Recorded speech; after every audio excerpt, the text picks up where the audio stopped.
ವಯನಾಡಿನಲ್ಲಿ ಭಾರೀ ಭೂಕುಸಿತ, ಕಾರ್ಮಿಕರು ಸಿಲುಕಿದ ಶಂಕೆ, ರಕ್ಷಣಾ ಕಾರ್ಯಾಚರಣೆ ತೀವ್ರ.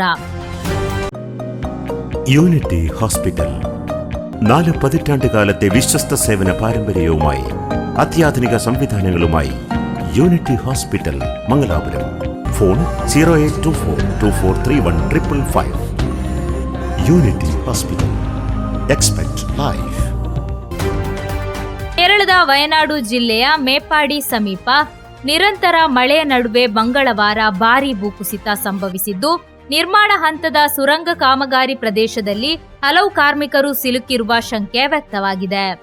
ಭೂಕುಸಿತದಿಂದ ಮನೆ, ಚರ್ಚ್, ಬಸ್ ನಿಲ್ದಾಣ, ಸೇತುವೆ ಹಾಗೂ 2 ಬಸ್ಸುಗಳು ಮಣ್ಣಿನಡಿ ಹೂತು ಹೋಗಿವೆ.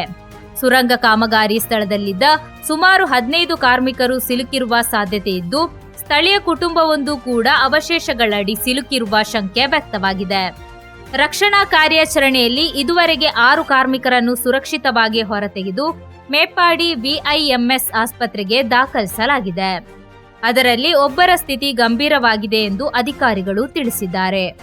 ಮೀನಾಕ್ಷಿ ಸೇತುವೆ ಸಮೀಪ ಗುಡ್ಡ ಕುಸಿದು ಕಾಮಗಾರಿ ಪ್ರದೇಶದ ಮೇಲೆ ಬಿದ್ದ ಪರಿಣಾಮ ಈ ದುರ್ಘಟನೆ ಸಂಭವಿಸಿದೆ. ಇನ್ನು ಹಲವರು ಅವಶೇಷಗಳಡಿ ಸಿಲುಕಿರುವ ಶಂಕೆಯಿಂದ ರಕ್ಷಣಾ ಕಾರ್ಯಾಚರಣೆಯನ್ನು ತೀವ್ರಗೊಳಿಸಲಾಗಿದೆ. ಘಟನೆಯ ಹಿನ್ನೆಲೆಯಲ್ಲಿ ಮುಖ್ಯಮಂತ್ರಿ ತುರ್ತು ಸಭೆ ನಡೆಸಿ ಸಚಿವರು ಹಾಗೂ ರಕ್ಷಣಾ ತಂಡಗಳು ತಕ್ಷಣ ಸ್ಥಳಕ್ಕೆ ತೆರಳಿ ಪರಿಹಾರ ಮತ್ತು ರಕ್ಷಣಾ ಕಾರ್ಯವನ್ನು ವೇಗಗೊಳಿಸುವಂತೆ ಸೂಚಿಸಿದ್ದಾರೆ.